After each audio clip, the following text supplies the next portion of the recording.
In this video, I'm going to talk to you all about HMOs. So if you're not aware of HMOs, house in multiple occupation, watch the video to find out more about it. If you are aware, watch the video because I'm going to share with you the 5 common mistakes people make when they don't know how to run an HMO. So watch the video so you can avoid those mistakes.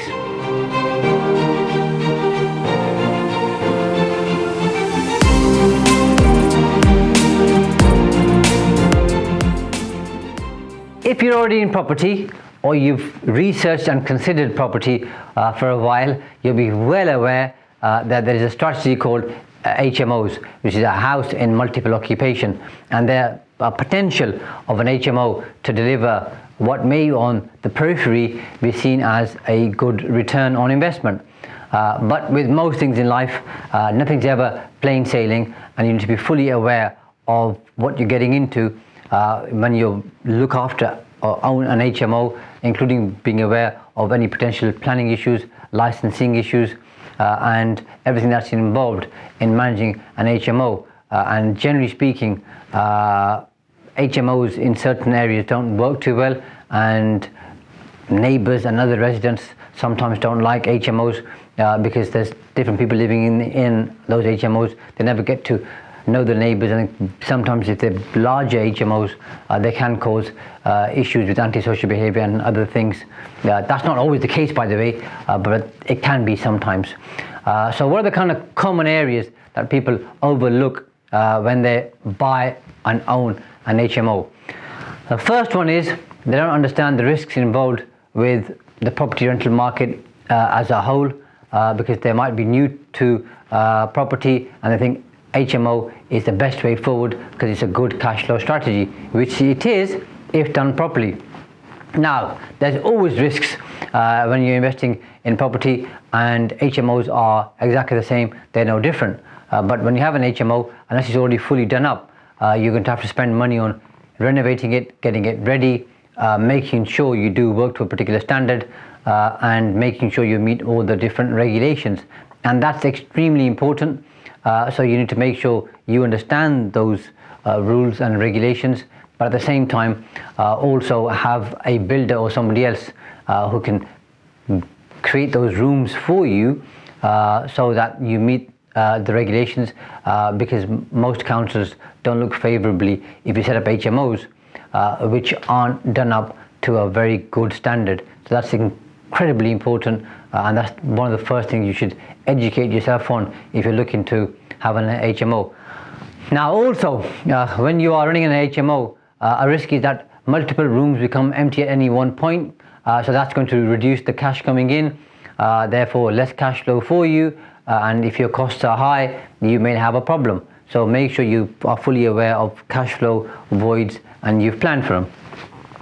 The second thing is most people don't have a plan at the start when they look at getting into property or HMOs, and the mistake here is to kind of quickly make decisions, and then you know one or two people around you who are doing HMOs, seems like a good idea, you go on a course or read a book or go on a webinar and you think HMOs are fantastic. So on a spreadsheet they work incredibly well and they all look good. Now, no business plan ever failed on paper. It's only when you implement it you soon find out things aren't as you thought they were going to be. So make sure when you're doing your spreadsheet, you go into detail in terms of the costs, the calculations, the voids, regulation, and everything that's involved, because that's incredibly important. Now with HMOs, tenants come in and out all the time, so you're not going to have 100% occupancy, so you need to be aware of that, and I would say work on 80% occupancy, even 70%, and see if the figures work, because if they don't work on those numbers on occupancy rates, it probably isn't worth doing. That's my personal opinion. Different people will have a different view on it. Now, many tenants move into an HMO for usually reasons of convenience or financial issues. So some of them might be going into an HMO because they like the benefits of all-inclusive rent, especially if they're professional tenants. But they might be going into an HMO because they can't afford to rent a flat or a house. Therefore, renting a room seems the best way forward for them, or they might be working in different areas at different times because they're contracting, so they might take a room for an HMO because they've got 3 or 6 month contract in a particular place, then they move on. And this is why it's not static in terms of owning an HMO. There's a decent amount of churn, possibly even a high churn. So that's part of the reason why people living in the vicinity sometimes don't feel comfortable with HMOs, alongside a few other reasons. So make sure that you vet your tenants. You know them well. You know exactly what they're looking for, and the property meets their requirements. Because even if they're there for the short term, you want to make sure they have a good stay, and you look after them, and also obviously the neighbourhood is looked after. Because the last thing you want is people sending you complaints, sending complaints to the council, sending complaints to councillors, and then it's just going to be more headache for you, and you want to avoid that the best that you can, and that just requires a bit of work up front, both in terms of vetting people and also managing and setting expectations, so you know what's expected, that tenants know what's expected, and keeping your neighbours in the loop, because that's incredibly important. Now, the types of tenants that you may get in an HMO are students, because they are usually living on a budget. Then you've got young professionals, could be nurses, doctors, etc. People who work in retail or who have jobs near town, so they want to have a room nearby where they work. Sometimes people who are on housing benefit or are looking on to have lost a job and then are looking for work but can't afford to rent a full house. So either way, you need to decide what type of tenants you want, but make sure you have a proper vetting process so you know exactly what you're going into and everything's done properly. And also be ready to be hands-on. Now, you can give an HMO to an agent. They charge you higher fees than they would if they were looking after a single let, but even then you're still going to have to be involved. So if you're looking for a strategy where you're not involved at all, then don't go into having an HMO, because they are usually more involved. And there might be people out there who tell you, oh, it's just pure passive income, no headache, somebody looks after it. The experience that I've had and my clients have had, generally speaking, is that they do require some hands-on involvement, and if that's not for you, then I don't think HMOs are something that you should be looking at. Now, of course, also make sure you keep an inventory list of all the things that you have in an HMO, because those things need to be replaced. But also, if they're damaged, then you want to make sure that you can charge people who damage those on purpose. If things get broken or whatever, it's a different thing. But if tenants are breaking things in your house on purpose, then you don't want to be forking out the bill for that. Like I said, accidental, from my point of view, doesn't matter. It happens on purpose. Well, then it's soon going to start costing you, especially if you've got quite a few HMOs. It's going to cost you a lot of money. So make sure you take videos of the rooms and the property. Also have pictures and have things in writing, so everybody's very clear. Make sure you've got a deposit for the room, so that the tenant's got some skin in the game and that they are committed to it.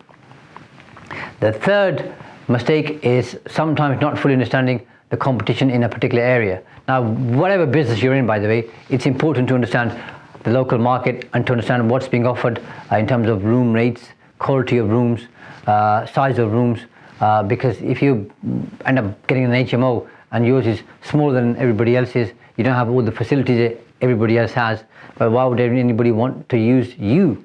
That they'll go to another property where the rooms are better, the quality is better, added value is better and enhanced. So make sure, have a look around in an area, especially if you're not familiar with the area, and have a look around some of the other HMOs to get a good grasp and understanding of what the rooms are like, what facilities are offered, what kind of demand there is there before you spend a lot of money doing up an HMO. Because, for example, let's say you buy a house and you can change it into 5 HMO units.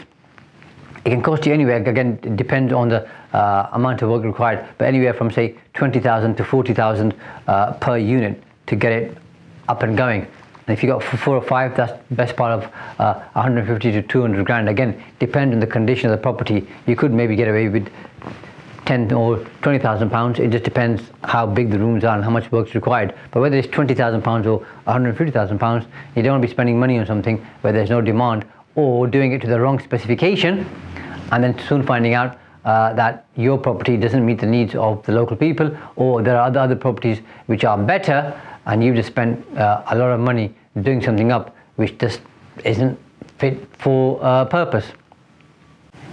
Now, of course, the better quality the rooms, the bigger the rooms, the more services that you offer, and the more facilities that you have, the more you can charge in rent, and then generally speaking, the better type of tenant that you'll target. But that obviously depends on you, on the type of tenants you want, but make sure you're very clear on that.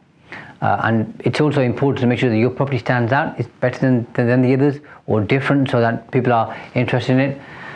And obviously, if your property got good, you'll get more viewings. If you get more viewings, you'll get more tenants coming in. If more tenants come in, and you look after them, and the facilities are good, they're going to stay with you longer, and that's the aim of the game. Because like I said, HMOs are necessary to some extent. There is a demand for them, there's a need for them, for certain types of people. So if you can meet that need, why would somebody want to skip around from room to room in different HMOs with different landlords if you're looking after them and doing a good job? Number 4 is a very important one, which is not checking regulations and not being fully aware of them. You don't need to check the planning permission if you are changing some design or want to put a lamp in a room, for example, but you need to be fully aware what's required in terms of change of use for planning purposes and also building control.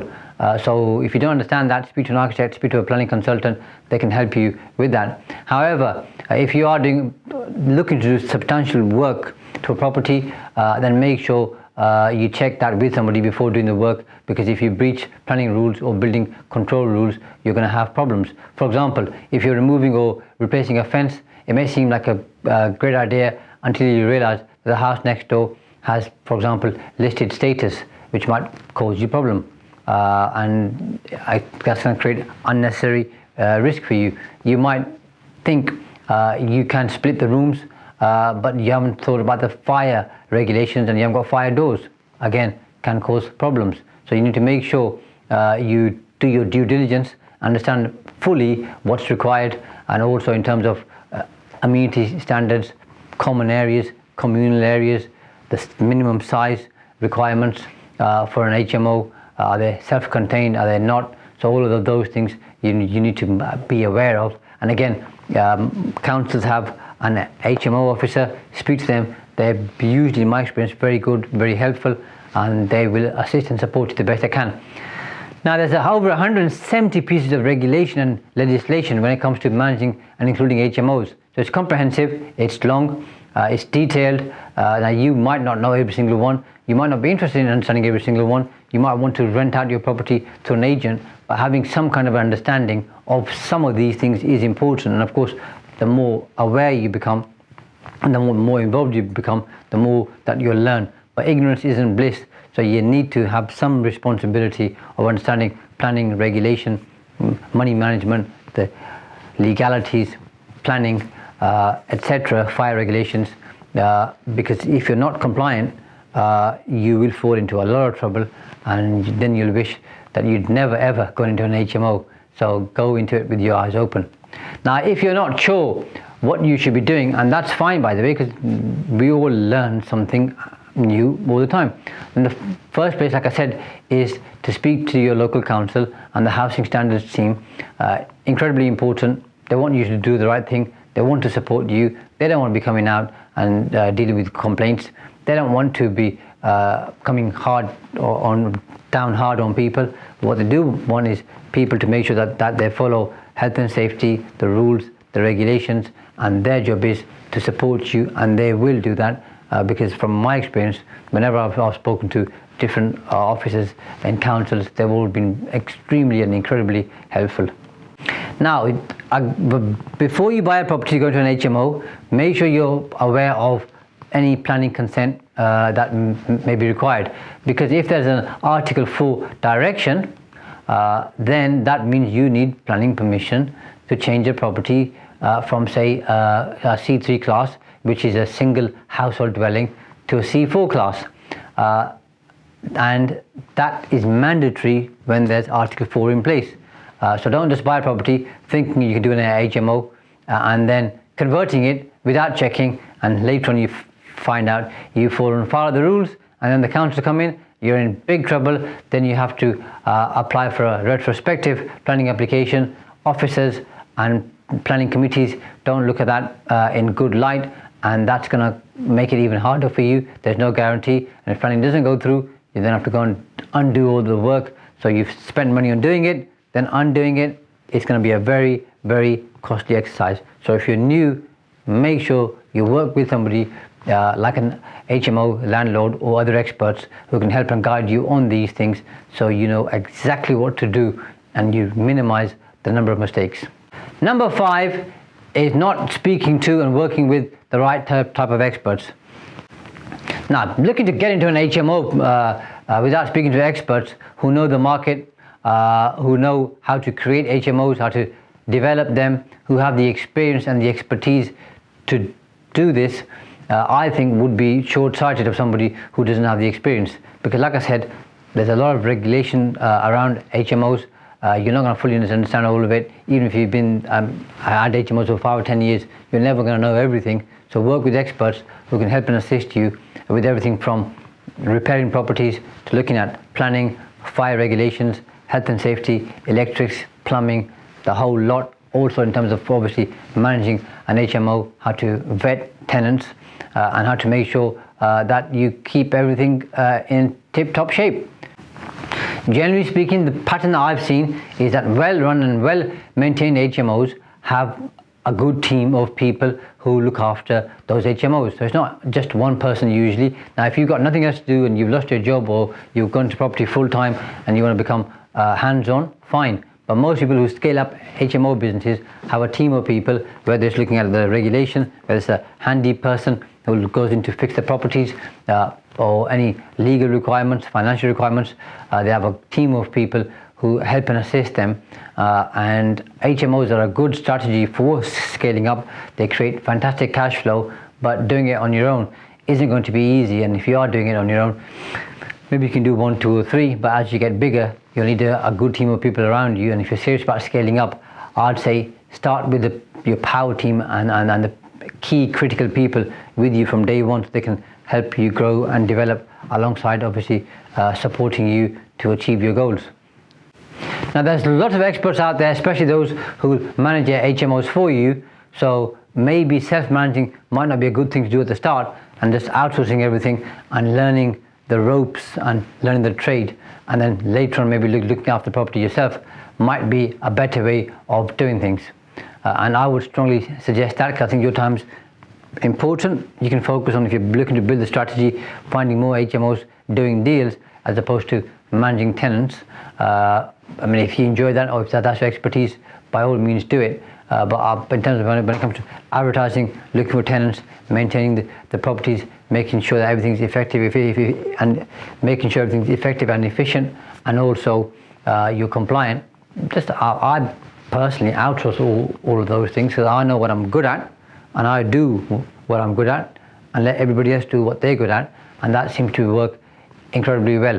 But either way, however you do it, whether it's you or if it's external, especially if you're doing it internally, by the way, is have systems and processes and checklists for everything that you do, so nothing ever gets missed off. And as you scale up, when somebody else comes in to work with you or to take over a particular task, you've got a process in place and they can follow your process. And of course, a process is always iterative. It changes and improves with time.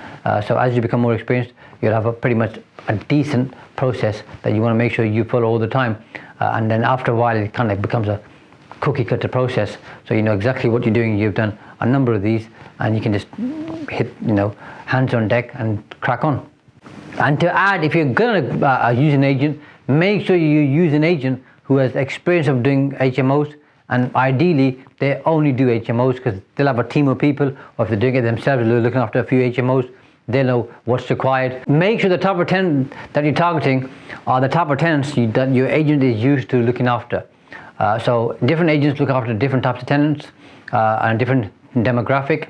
Some of them might have a mixed bag, but the one that you choose should be a good fit for your tenants, because not only will they understand your tenants, they'll also be able to help you find more of those type of tenants because they've got those contacts.